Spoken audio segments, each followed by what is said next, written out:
મારી પાસે એક વિઝન છે. હું ગુજરાતની જનતાને પૂછવા માંગુ છું કે છેલ્લા 30 વર્ષના શાસનમાં તમે અથવા તમારા માતા પિતાને પૂછો કે ગુજરાતના કૃષિ મંત્રીએ પીસી કરીને એવું કીધું હોય કે 5 વર્ષમાં ખેડૂતની આવક બમણી થાય એના માટે આપણી પાસે આ વિઝન છે. બોલો ખેડૂતોનું શું કહેવું? આવું એક સિંગલ પીસી થયું તો બતાવો. અને હું ઓપન ચેલેન્જ કરું છું કે એક વખત અવસર આપો. જો 5 વર્ષમાં તમારો એક પ્રશ્ન સિંગલ બાકી રહેવા દઈએ તો બીજી વખત મત ન આપતા. આમ આદમી પાર્ટીએ 3 વર્ષના શાસનમાં એવું કામ કર્યું કે NSAના રિપોર્ટમાં પંજાબ અત્યારે ભારતમાં પહેલા નંબરે. 3 વર્ષ પહેલા એના ખેડૂતો એવું કહેતા હતા કે પાણી નથી મળતું, લાઇટ નથી મળતી.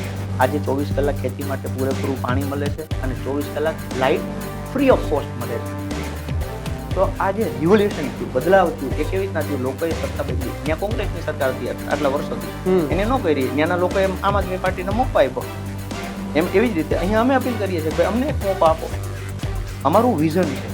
અમે કૃષિ મંત્રી અમારામાંથી પાર્ટીમાંથી જે કૃષિ મંત્રી હશે ને તમારી સાથે સંવાદ કરશે કે ગુજરાતના ખેડૂતોની આવક બમણી કરવા માટે શું કરવાનું. અમારી પાસે વિઝન છે. આજે કોઈ ખેડૂત છે, 50 વીઘા જમીન છે, ઘરમાં 5 જણા કામ કરવાવાળા છે, પાણી જ નથી.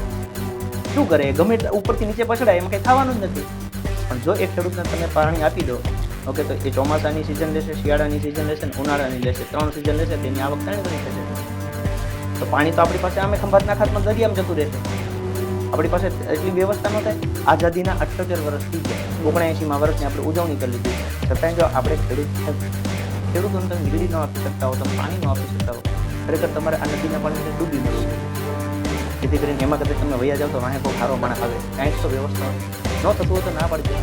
દુનિયા આટલું કરી શકે, ભારત કેમ ન કરી શકે યાર? ભારતમાં આટલા બુદ્ધિજીવી લોકો છે, આપણી પાસે પૈસો છે.